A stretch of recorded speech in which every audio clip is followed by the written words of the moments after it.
What's going on, guys? Cheating the System 21 here with a brand new series, not only just for you guys but also for Pixel Enemy. So if you're watching this on either my or Pixel Enemy channels, welcome to Remembering Bad Company 2.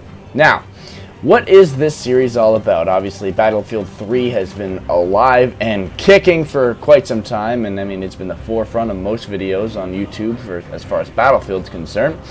But I thought it would be great to kick back and look at some Bad Company 2, which is actually the Battlefield game that got me started, and take some kits that are available in Bad Company 2 and recreate them in Battlefield 3. So, obviously, since there are lots of carryover weapons, we're starting with this one, which was one of my favorite assault weapons, if not my favorite assault weapon, in Bad Company 2. Now, this is the M416. Okay, so first things first, let's take a look at the kit that I used for Bad Company 2. The M416, of course, using the 4x optical zoom. The Magnum ammo is going to help me get those longer range kills, of course, increasing my damage. The 40mm shotgun I'm really using just because this gun is not so great in close quarters, so getting those closer range kills can be much easier with a shotgun on hand. And the MP412 Rex is great because it's a good finisher weapon, obviously, especially if you're using it longer ranges. You kind of want like a one-shot, two-shot kill. Don't want to be wasting too much time and ammo, so this is basically the main way I use this gun. It's kind of a medium long range or more of a moderate range.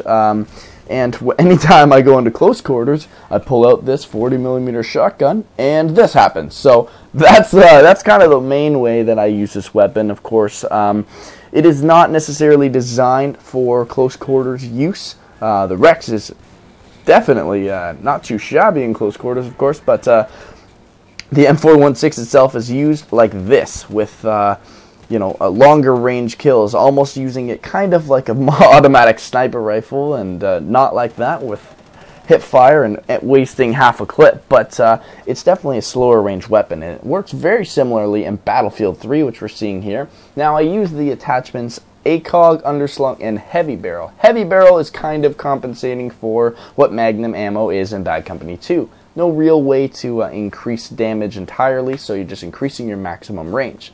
Additionally, yes, there are defibrillators, and the squad frag is just to give me a couple extra M3 $20, also known as 40mm grenades. But anyway, so yeah, so I'm using those just to kind of compensate, and yeah, I know there's no real way to get around using the defibrillators, and I might as well put them on the kit instead of just nerfing myself. So this is a great example of why you don't want to use the M416 in close range, because especially when facing multiple targets, you will not survive. Whereas you can see here, very, very similarly to the way that it worked in Bad Company 2, using it at a medium to longer range, I can actually effectively defend myself against the sniper who's camping here, and switching to semi-automatic, get a headshot on him, thank you very much. And again, with closer ranges, just pull out the M320 buck, and goodbye, my friend.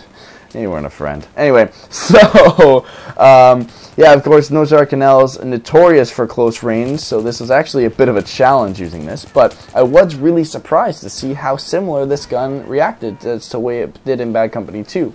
Now, one notable difference, of course, you see in me use some hip fire, and hip fire on this weapon is actually quite good, but anyway,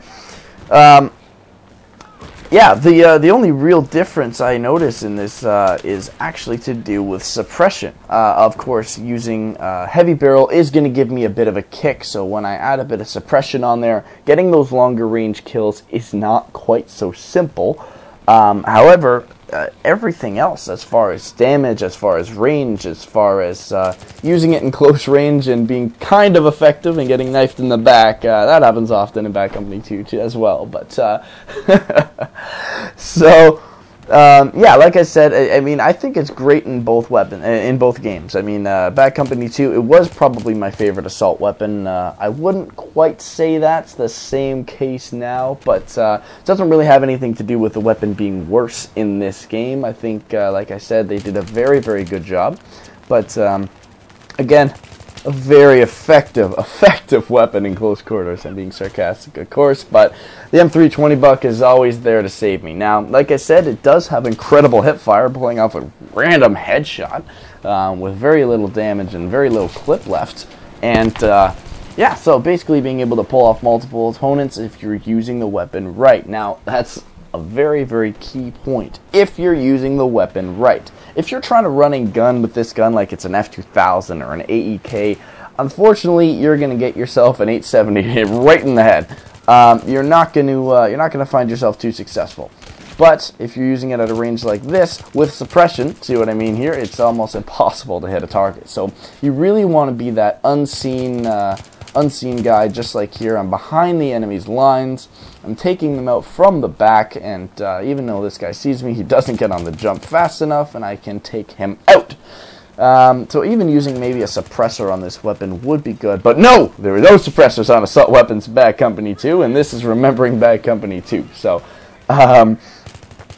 yeah, so anyway, I hope you guys enjoyed this little short video. It's a brand new series, and leave in the comments what weapon you want me to do next. This is Cheating the System, and I'm out.